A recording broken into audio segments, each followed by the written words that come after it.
When you develop self-awareness, oh, you're going to just get better and better and better and better. When you develop self-awareness, you're going to be the creme de la creme. Hello and welcome back to another video. My name is Spivey J, and I really do hope you are having a beautiful day. All right, so if you are new here on my channel, we talk about mindset mastery so that we can transform our lives, so that we can get more fulfillment out of this here life that we do have. So if that interests you, girl, I would truly appreciate it if you just hit the subscribe button.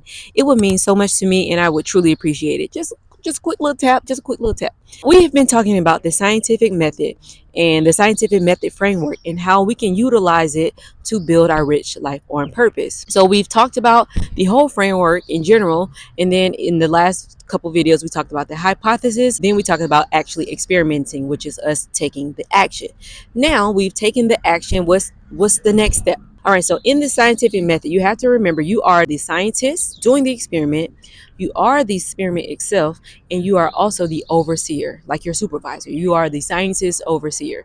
That is the observer. That's where we are right now. Okay, so having your educated guess from your hypothesis. Perfect. We started off with our hypothesis. That's our educated guess. Then we took our educated guess to the lab.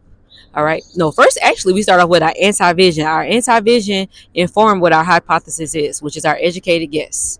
Then we took that into the lab. We experimented. Now, this is the next crucial part of the scientific method. We have to observe the data. Okay, we got all the information from the last step. Now it's time for us to observe what the heck we just did. Because if we don't observe, we don't know what we need to change. We don't know what actually happened. So in the last video, I was like, your hypothesis is like all the ingredients for to make a tiramisu cake on the counter. The experimentation is you actually baking it. Now you're going to taste it and observe. Importantly, does it even taste like a tiramisu cake? Okay, what's missing? What can we add? This is where you are going to observe the data. Simply remember, we aren't the cake is your life, by the way. You're the engineer, architect, author of your life. So the cake is your life: health, wealth, relationships, self, your purpose, with the purpose you created for yourself, so that you can live out as much as you can dream as possible in the lifespan that we do have. You're not just meant to run the experiment, you also need to study the results. That way you're not repeating the patterns that are keeping you stagnant, stuck, making the same nasty cake. You keep using that same recipe that you used the first time and just like, oh, I wonder why every time I make it is nasty. It's because you're not observing the data. You're not seeing what's missing, what needs to be added. You're not seeing what was added too much of. You're not even seeing any blind spots. You failing to track is you not transforming, is you staying in the same spot and causing you to loop. And you're like, why am I still here? That's why. The observation part of the scientific method is what's going to separate random action from intentional evolution. Observation is going to turn the outcomes into usable data. Okay, so you had all that information, but have you ever read an article or a paper and you're like, okay, all of this is useless. What was the point? What was the plot? What was missing? That is the data that you need to be tracking. So we're going to stick with our cake metaphor. Was it dry? Was it nasty? Was it too sweet? Was it not sweet enough? Did it taste like straight espresso coffee and no other flavor, or was it no taste of coffee at all? Whatever your tiramisu cake is for your life. Okay, so let's get a little bit more specific. If you are building a business, you're looking to build financial freedom in your life. You started a product, nobody bought it, it didn't sell. Well, do people know about it? Have you told anybody about it? If you did and they saw it and didn't click it, why not? What's wrong? How can you improve? Well, you have to observe the data. That could mean reaching out to people to get feedback. That could look like you improving your copy. That could look like you literally asking for a sale. That could look like you asking someone to listen to your elevator pitch so that you can build the confidence and the thought process needed to be on your feet talking to people about what you're doing. It could look like so many things, but this is the part that a lot of people are skipping, because you just think that you put it out, it should come back to you. Yeah, same with building a YouTube channel, posting every day. I didn't have an audience. This is a brand new channel. I didn't have an audience, so I'm building from the ground up. It's going to be a slow build, but that doesn't mean I should quit. Most importantly, I need to track. So I improved my thumbnails, which I think are kind of funny. I improved my speech. Well, that has naturally improved. I improved knowing what my message is and having more clarity on what it is I'm actually talking about. So you have to put the reps in so you can have enough data to observe. If you don't, then you're just going to be tracking nonsense. So yes, track, but track what matters. I remember when I first started posting my YouTube videos, I was trying to edit out every and I had a whole bunch of ums. I was like, I was literally, and I do this still sometimes, looking for words in the sky, like but the more I do it, but also the more I do it, the better I've gotten. But also the more I read and the more I write, I'm learning to improve my critical thinking. I think that's a very valuable skill. Okay. We can't rely on AI tools to do the thinking for us. So, anyways, this has helped me out in so many ways. So I just wanted to share this. So, back to the cake example.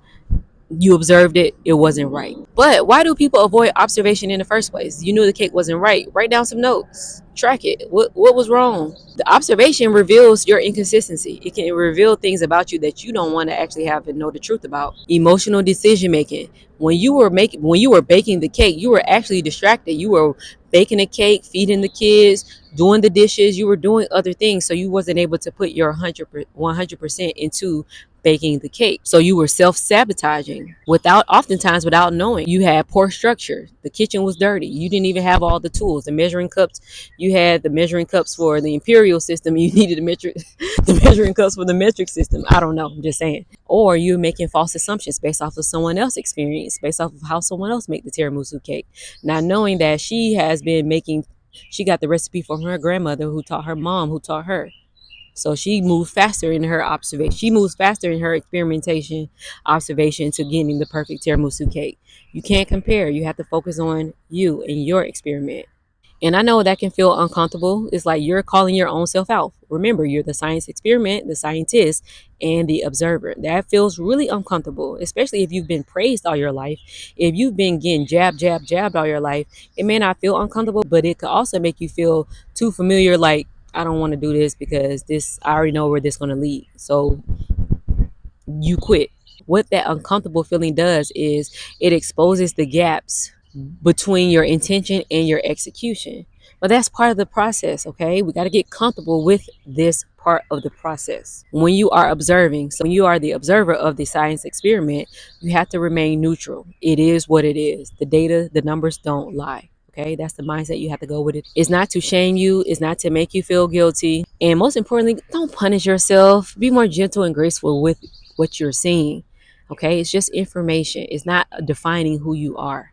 It's information so you can improve. Observation is pattern recognition, scientific reflection, and honest assessment. Okay, don't let that scare you off. The observer gathers truth. It's not to condemn you. Okay.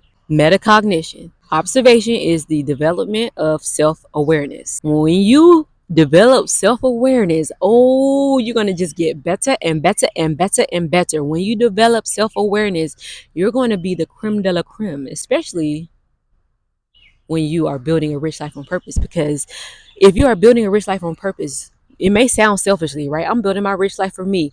No, a better me means a better community. Me with more money means I get to actually make a difference. Me with time freedom means I get to spend time doing the things that are going to build up. Me with location freedom means I get to fuel my curiosity, okay? When you become more self-aware, you will find out, why do you quit every 2 weeks? Why are you procrastinating on everything? Why are you analyzing so hard that you can't even move? Where did this fear come from in the first place? Why am I letting this fear lead my life? Why am I so confused about what it is I want to do? What routines create momentum? What environments trigger my inconsistency? Who are the people around me that build me up or that bring me down? What habits derail me?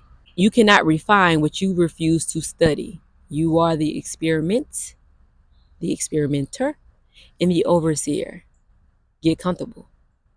Because in the lab, we're gonna make some changes. We're going towards the transformation. It's coming towards us. We're magnets. That transformation is attracted to us. Okay, you are not the failed result. Okay, I separate your identity from the observation. Okay, it's just data. In conclusion, if your tiramisu cake is nasty, you do not say, I am a failure. I'm not a good baker. You conclude that I had wrong proportions, poor timing, incorrect temperature, a flawed process. Transformation requires treating your life with the same objectivity you would any recipe. Okay, remember this tiramisu cake making can be used in any area of your life. Health journeys, wealth journeys, business, career, relationships, relationship with yourself, your spiritual journey, whatever it is you're on. When you observe, you're going to build this power in you, the precision, the adaptability, the resilience, the self trust, the refinement. Awareness is where experimentation becomes mastery.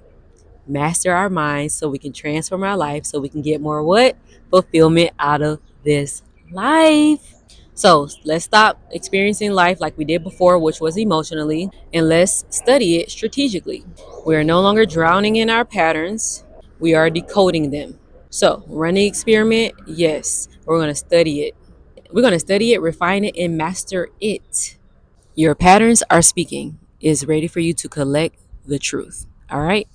Thank you so much for watching. If you haven't already, please do subscribe. And if you're ready to build more momentum in your life, please check out the links in the description. I have some special things for you all there. All right. Thank you so much for watching today's video.